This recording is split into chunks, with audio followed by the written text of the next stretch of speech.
થોડી વાત શું હાલે છે?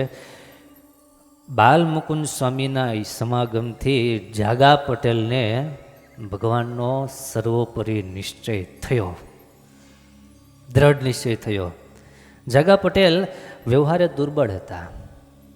વાત નંબર 2, ભગવાનના એવા એકાંતિક સંતોના આશીર્વાદે કરી, એમના વચને કરીને કેટલા સુખી થવાય.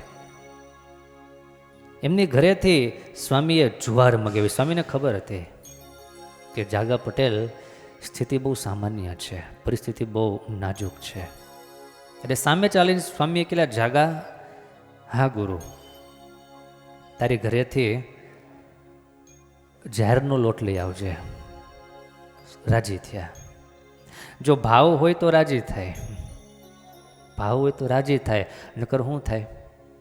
અહીંયા ખાવાનું ઘટે છે ને તમે જાહેર મગાવો છો. ઓળખાણ હોય તો વાત થાકી અલગ છે. ઓલા ભિખારી દરરોજ સવારમાં ભીખ માગવા માટે જાય, પણ સિસ્ટમિક એનો નિયમ કે ઘરેથી નીકળે એટલે એની જોડી ખાલી ન રાખે, એમાં કાંઈક ને કાંઈક એ થોડીક વસ્તુઓ નાખી દે. શું કામ? કોકને એમ થાય કે આમાં કોક આપે છે માટે આપણે કંઈક આપીએ, એમ એની સિસ્ટમ છે. અને જે જગ્યાએ સાચા પણ છે. એટલે જૂના જમાનાની વાત, એટલે ભિક્ષુક ભીખ માગવા માટે નીકળેલો અને એમાં એક ખોબો ભરીને ઘઉં એની જોડીમાં નાખેલા. નીકળેલો, મનમાં એમ ભાવ થતો હતો, આજે જો કોઈ સારો મોટો માણસ મળી જાય તો આજનો દી આપણો સુધરી જાય. આ મનમાં સંકલ્પો કરે આવે છે. અને એ જ વખતે સામેથી રાજાની અસવારી દેખાણી. ઓહો, સ્વયં રાજા પોતે પસાર થાય છે. અને રાજા મને જો ભીખ આપે, રાજા મને જો કંઈક આપે તો હું તો ન્યાલ થઈ જાઉં. રાજા ઓછું તો આપે નહીં, ઓછું આપે તો રાજાની આબરૂ ન કહેવાય. ને વાતે સાચી ને, જેવી જેની લાયકાત હોય, જેવું જેનું લેવલ હોય, જેવી જેની સ્થિતિ હોય એ પ્રમાણે એ આપે તો એ શોભે એને. બરાબર, એ શોભે. મુકેશભાઈ અંબાણી અહીંયા દર્શન કરવા માટે આવે અને પછી એમ કે લ્યો જરા 51 રૂપિયાનો થાળ લખી લ્યો ને. તમને હસવું આવે કે ન આવે? આવો મોટો માણે 51 રૂપિયાનો થાળ નોંધાવે એમ સહેજ આપણને એમ થાય કે યારો દિલનો બરાબર નહીં એમ. રાજા જો રીઝી જાય તો વાતમાં મણા ન રહે. આ મનમાં સંકલ્પ કરે આવે. રાજાની નજર પેલા ભિક્ષુક ઉપર પડે, ભિક્ષુકની નજર રાજા ઉપર પડે. રાજાની સંકલ્પ થાય, આજે આને મારે ન્યાલ કરી દેવો છે, આને આજે માલ કરી દેવો છે. મસ્ત દ્રષ્ટાંત છે, અદ્ભુત પ્રસંગ છે. રાજા પોતાની સવારી ઊભી રાખીને પોતાના રથ ઉપરથી નીચે ઉતરી અને સામે પગલે ભિક્ષુકની પાસે. ભિક્ષુક થોડી વાર ડરી ગયો કે રાજા કંઈ દંડ તો નહીં કરે. પણ રાજા નજીક આવીને ભિખારી કંઈ માગવા જાય એ પહેલાં રાજા હાથ લંબાવીને કહે છે, તારી જોડીમાં જે છે એ મને આપ, તારી જોડીમાં જે છે એ મને તું આપ. પેલો ભિખારી મનમાં ને મનમાં કેટલી ગાળો દેતો હશે. હું એની પાસે માગવાની વિચારણા કરું છું, એ મારી પાસે માગે, આની પાસે હું માગવું? હવે રાજા હાથ લાંબો કરે, એનો હાથ તો પાછો પડાય નહીં, જીવ હાલે નહીં દેતા. કારણ કે જેણે હંમેશા માટે લીધું જ હોય એ ક્યારેય દેવામાં સમજે નહીં, એનો વાત ક્યારેય વળે. આણે હંમેશા લીધેલું જ ક્યારે. અને યાદ રાખજો, તમારો હાથ દેવા માટે જો વળતો હોય તો ભગવાનનો હાથ તમને દેવા માટે વળે અને વળે. મન તો માનતું નહોતું, જીવ તો હાલતો નહોતો, પણ રાજાનો હાથ લંબાવેલો હતો. કરવું શું? જોડીમાં હાથ નાખી અને એક ચપટી ઘઉંના દાણાની ભરી અને એ ચપટીમાં જે કાંઈ 4-5 દાણા આવ્યા અને માંડ જીવ નહોતો હાલતો તોય રાજાના હાથમાં આપ્યા. રાજા કે સારો. રાજાએ એ દાણા હાથમાં લઈ, હવે એને કાંઈ દાણાની કિંમત હોય, એ દાણા એને લઈ અને ઓલાની જોડીમાં હાથ નાખી અને પાછા જોડીમાં દાણા નાખી દીધા. અને હસતા હસતા રાજા ત્યાંથી આગળ પસાર થઈ ગયા. પણ આના મનમાં એટલું બધું દુઃખ થયું. હા હા, હાય રે હાય, રાજા ઉઠીને મારી પાસે માગે અને મારા દાણા લઈ જાય, એટલું બધું દુઃખ થયું. આજે જવું જ નથી એમ કરીને ઘરે પોયો ગયો. બોલો પાછો એની જે કે ઝૂંપડું હોય કે ત્યાં જતો રહ્યો. ના ઘરવાળા કે કેમ પાછા આવી ગયા? વાત જ જવાથી, વાત નથી કરવી કાંઈ. કે શું છે? જેટલા દાણા લાવ્યો તેમાંથી 2-5 દાણા ઓછા કરીને આવ્યો છું. કે કેમ? બધી માંડીને વાત કરી. ઓલા જોડી ઠાલવી કે આ ઘઉં લઈ ગયો તો એમ કરીને ઘઉં જ્યાં ઠેલવા, પણ ત્યાં એની પત્નીની નજર પડી અને આંખ થઈ ગઈ 4. એ ઘઉંના દાણાની વચ્ચે એને હોનાના 1-2 દાણા દેખાણા. હોનાની જેમ ચમકાટ મારે એવા દાણા એને દેખાણા. અને પેલી બાઈ તો જોઈ રહી કે આ શું છે, આ છે શું? બરાબર તપાસ કરી. 1, 2, 3, 4, 5 દાણા જેવા જ હોનાના થોડા ટુકડા એ ઘઉં ભેગા હતા. એટલે પેલો પામી ગયો, ભિક્ષુક પામી ગયો. ભિખારીને સમજાઈ ગઈ વાત કે રાજા ખરેખર મારું લેવા માટે નહીં પણ મને દેવા માટે એને હાથ લંબાવ્યો હતો. હું મૂર્ખો કે મેં એને 4-5 દાણા આપ્યા, એક મુઠ્ઠી ભરીને આપી દીધા હોત તો, એક ખોબો ભરીને આપી દીધું હોત તો હું માલા માલ થઈ જાત. પણ મારી મતિ બગડી કે હું કાંઈ લાભ લઈ શક્યો નહીં. જીવનમાં ક્યારેક આવું બનતું હોય છે કે એવી કોઈક જગ્યા, એવું કોઈક ઠેકાણું, એવો કોઈક અવસર હોય છે, ત્યારે હાથ લંબાવતા જેને આવડે અને ઉદાર દિલથી જે કાર્ય કરી જાય, સત્કાર્ય કરી જાય, ભગવાન ખોબલે ને ધોબલે એને આપે. ઘણા બધા એવા પ્રસંગો આજની તારીખમાં છે, ઘણા બધા દ્રષ્ટાંતો છે. આપણા મંદિરો હોય, અન્ય બધી સંસ્થાઓ હોય, ધ્યાન જગ્યાઓ હોય, સારા કામ જ્યાં થતા હોય ત્યાં માણસો આપે છે. શું કામ? કારણ કે એને એક વાત સમજાઈ ગઈ છે, આપનારને કુદરત ઘણું આપે છે. ઘણા વિરોધ એ કરતા હોય, દાનની વાતો થતી હોય, લઈ લેવાની વાત થતી હોય, પણ આને ભિખારી જેવું થાય. આ ભિખારી જેવી વૃત્તિ હોય. એને એમ લાગે લઈ લેવાની વાત કરે છે, અને દેવાની વૃત્તિ હોય એને એમ લાગે આ દેવાની વાત કરે છે, લેવાની નથી કરતા. વાત શું ચાલે છે આપણે? એ ભૂલાઈ ગઈ કે યાદ રહી ગઈ? જાગા ભગત વ્યવહારે ઘણા નિર્બળ હતા, બહુ દુઃખી હતા, અને બાલ મુકુંદ સ્વામીએ જાહેરનો લોટ મગાવ્યો. બાલ મુકુંદ સ્વામી કે લોટ લઈ આવજે, ઠાકોરજીને રોટલા ધરાવવા છે. જાગા ભગત રાજી થયા અને જે કાંઈ ઘરે હતો એ લોટ લાવી અને સંતોએ થાળ કર્યો, ઠાકોરજીને ધરાવ્યો.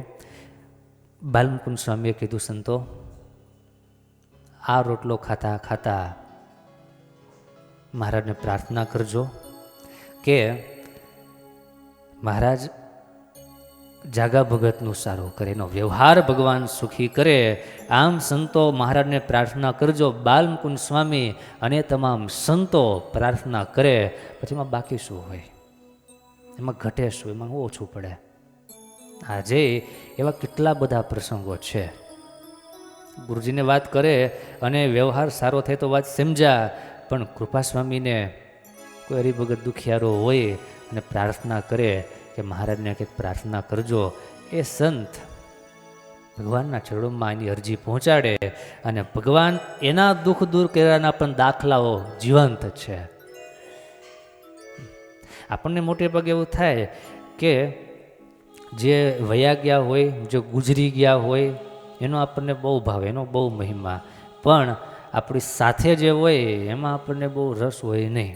એમાં આપણને એટલી બધી લાગણી કે એના વિચારને આપણે સમજી શકતા હોઈએ નહીં. વયા ગયા એનો મહિમા, એના વિચારને આપણે સમજીએ, પણ જે છે એના વિચારને સમજવામાં ઘણીવાર થાપ ખવાઈ જાય છે. પેલા ભિક્ષુની જેમ કેમ થાપ ખાઈ ગયો એમ થાય. સ્વામી બધા સંતોને વાત કરી, સંતોએ મહારાજને પ્રાર્થના કરી અને આશીર્વાદ કરીને જાગા પટેલ બહુ સુખિયા થયા. અને કહેતા, ઘણીવાર કહેતા, કોઈ માણસો મળી જાય, વાતચીત નીકળે તો કહેતા કે બાલ મુકુંદ સ્વામી તો અમારા કલ્યાણદાતા તો ખરા, પણ પેલા અમારા અન્નદાતા છે, એવું એને ભાવ.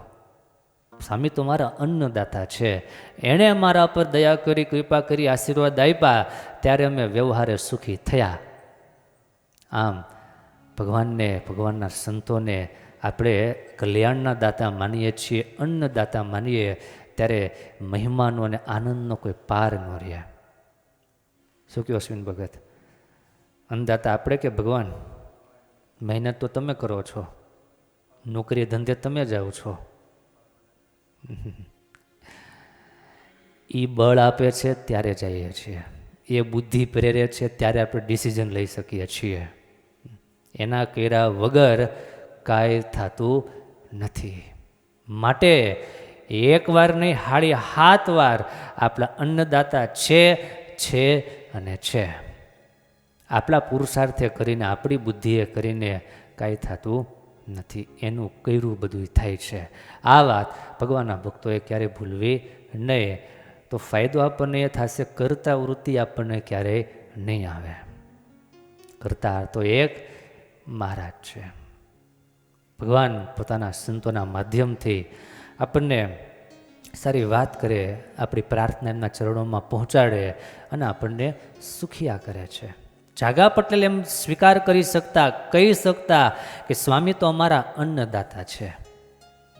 એણે જે અમારા જીવનમાં કૃપા કરી, અનુકંપા કરી, એ ક્યારેય ભૂલાય નહીં, એ ક્યારેય વિસરાય નહીં. એક વખત તરવડામાં સ્વામી પધાર્યા અને જાગા પટેલે સ્વામીને વિનંતી કરી કે સ્વામી, કૃપા કરીને મને અક્ષરધામ પહોંચાડજો. છેલ્લી વાત કરી દીધી, મને અક્ષરધામમાં પહોંચાડજો, વચ્ચે ક્યાંય રહેવા દેશો નહીં. અને ત્યારે સ્વામીએ કહ્યું, ભલે પટેલ, તમને મહારાજ ધામમાં લઈ જશે, વચ્ચે ક્યાંય રોકાવા દેશે નહીં. સમય જતાં જાગા પટેલ બીમાર થયા. સ્વામી એમની ખબર કાઢવા તરવડા પધાર્યા અને સ્વામી દિવસમાં 2 વાર જાગા પટેલને દર્શન દેવા જતા. કેવી રીતના?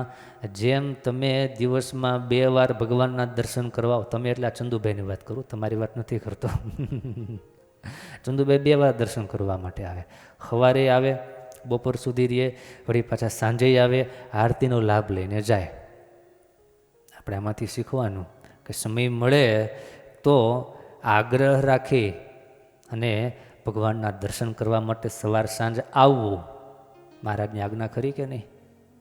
ક્યાં લખીશ? શિક્ષાપત્રીમાં લખ્યું છે. હા, શિક્ષાપત્રીમાં આવે છે. સવારે કામ પોતાના નિત્યક્રિયામાંથી પરવારી ભગવાનના દર્શન કરીને પછી પોતાના કામકાજે લાગવું. એવી રીતના સાંજે, સાયંકાળે ભગવાનના મંદિર પ્રત્યે જઈને, એવો શબ્દ મહારાજે વાપર્યો, મંદિર પ્રત્યે જઈ અને ઉચ્ચ સ્વરે ભગવાનનું નામ કીર્તન કરવું. આરતી, સ્તુતિ, પ્રાર્થના, આ સંધ્યા સમયનો આપણો નિત્યક્રમ છે. તો 2 વાર તમે જેમ મંદિરે આવો, એમ બાલ મુકુંદ સ્વામી 2 વાર દર્શન દેવા માટે જતા. એના કેવા મોટા ભાગ્ય છે. જાગા પટેલને દર્શન દેવા માટે જાય અને સ્વામી કે મૂંઝાતા નહીં, ક્યાંય અટકવા દેશું નહીં.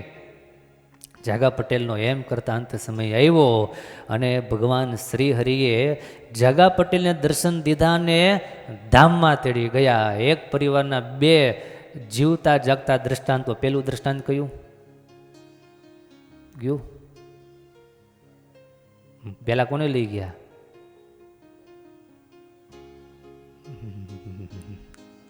આ જાગા પટેલના ઘરના ને. કેમ ઢીલા પડો છો? જાગા પટેલના ઘરના ને, એટલે કે રાણા ઠુમરના દીકરીને. હા, એને મારા ધામમાં લઈ ગયા કહીને. હા, નામ રહી ગયું.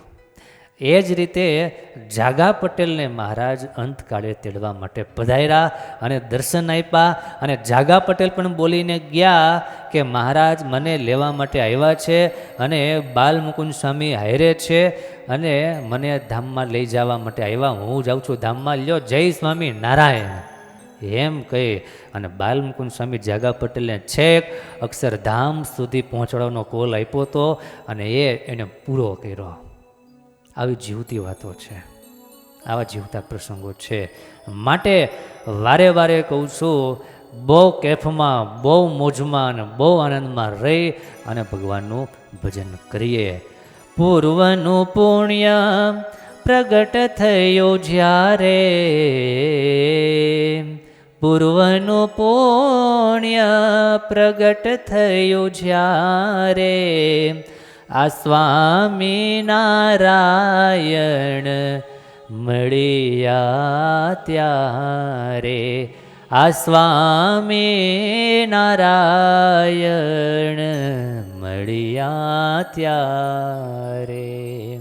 આ ભગવાન ત્યારે આપણને મળ્યા છે.